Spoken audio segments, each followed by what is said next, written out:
C'est le seul prix, la seule gloire dont mon cœur puisse être charmé. C'est le seul prix, la seule gloire dont mon cœur puisse être... Là il y a un côté super simple en fait, on n'a pas l'impression d'être à un concert, on a juste l'impression d'être ensemble sous un arbre à faire de la musique. Ça nous met dans un état d'esprit très calme et très agréable, on passe vraiment les journées passent super vite. Et il y a un truc très simple que j'aime bien, parce qu'on a l'habitude de toujours être dans des salles de concert, on ne connaît pas le public, on se rencontre au moment du concert et il y a cette distance entre la scène et le public qui à l'époque n'existait pas forcément. Quand on jouait de la musique au luth, c'était dans des salons où tout le monde se connaissait, où il y avait une bonne entente. Et là, le fait d'être dans des jardins et de se balader, d'être ensemble comme ça, il y a un côté convivial que je trouve qui est super chouette dans cette musique qu'on a. Oui, et puis les gens qui nous écoutent, on a un peu l'impression qu'on les connaît, comme disait Tom, c'est-à-dire il y a une proximité qui se fait assez facilement.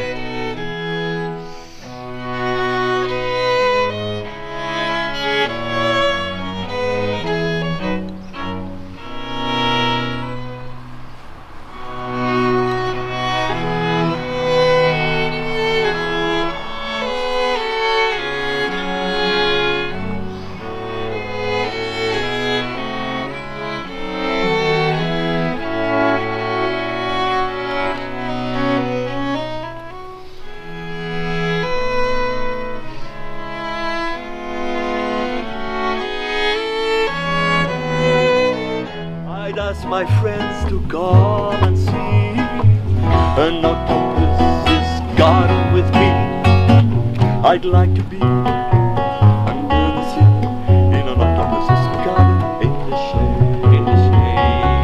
I'd like to be under the trees in William Christie's garden. Là, on a essayé des choses, c'est-à-dire qu'il y a une petite prise de risque, comment dire, des fois, les impros, ça peut être raté. Mais qui est là pour dire que c'est raté ou c'est pas raté finalement et à partir du moment où on prend le risque et où on essaye, c'est jamais raté. Mais voilà, c'est aux gens de le dire en fait. Si ça marche ou pas, mais apparemment ça marche.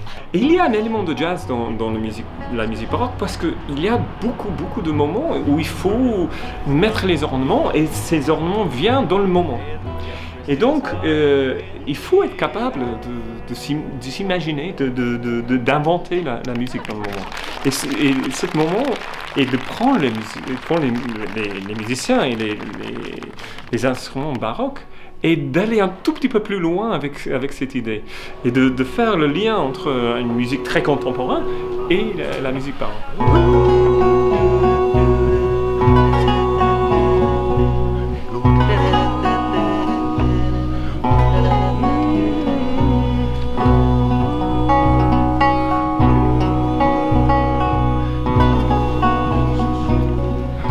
pris des thèmes baroques et on s'est dit mais en fait ça ressemble, les séquences harmoniques sont les mêmes dans la pop. Et on a eu, ça dépend des fois on improvise longtemps en baroque, des fois plus longtemps en rock, mais là on a plus... Il y a des basses qui sont absolument identiques. Hein. Ouais. La basse de My Funny Valentine, et puis la basse de... Voilà. Et en jazz, c'est la même chose.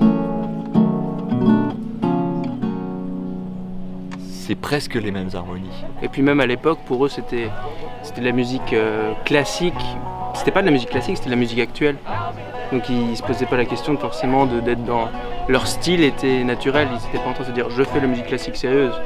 Je pense que Chet Baker, c'est un musicien actuel comme Henry Purcell était un musicien de son époque et du coup que...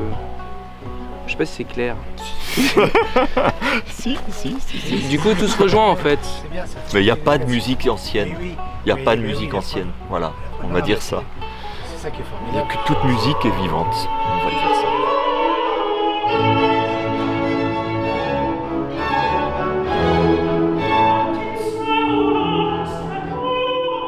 Je suis plutôt responsable pour les concerts qui se passent dans l'église et William plutôt pour les concerts qui se passent dans le miroir d'eau. Donc ça c'est les deux pôles de notre festival. Donc il y a des concerts tous les soirs dans l'église et les deux grands week-ends il y a les concerts sur le miroir d'eau. Donc ça on décide très vite, on décide d'abord les concerts sur le miroir d'eau et puis en réflexion des artistes qui seront présents, on fixe les concerts dans l'église. Mais puis, il y a toutes les après-midi. Et ça, c'est tout simplement une invitation aux chanteurs qui viennent au festival.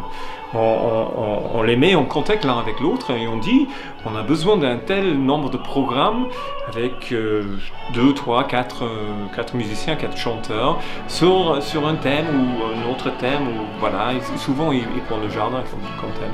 Et ça c'est eux. Et donc après on se trouve avec une grande collection de programmes et on essaie de programmer les après-midi pour que ça soit très varié et pas trop fatigant pour tout le monde.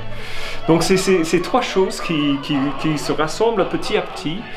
D'abord le miroir d'eau, puis l'église et puis les promenades musicales, comme on appelle les concerts dans le jardin.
Oui, c'est moi qui contrôle les méditations, donc je chante moi-même de temps en temps. Mais sinon, j'invite souvent des gens qui sont réguliers dans le chœur, ou sinon les solistes qui sont là pour chanter les concerts, soit sur le miroir d'eau, ou soit ailleurs. Mais l'acoustique est magnifique. Et il y a un grand avantage que l'église n'est pas gigantesque. C'est parce qu'on peut faire les choses d'une très grande intimité. On peut parler, on peut même chuchoter dans la musique. Et la musique demande ça souvent. Et donc on n'a pas besoin de projeter dans un grand espace. On peut parler avec le public. C'est un moment absolument génial. Pour les musiciens autant, j'espère, pour les auditeurs. Je pense qu'on a trouvé le bon longueur pour le festival. Je n'imagine pas du tout un festival plus long que ça, parce que ça va perdre c'est un vrai événement en ce moment. Et c'est parce que c'est limité. Je ne veux pas dire que c'est exclusif, parce qu'on veut que ça soit plein et on garde les prix raisonnables pour qu'il y ait la plus grande ouverture au plus grand public. Mais c'est un événement qui est très particulier et qui, si ça devient grand, ça va perdre cette atmosphère qui est très spéciale, très particulière.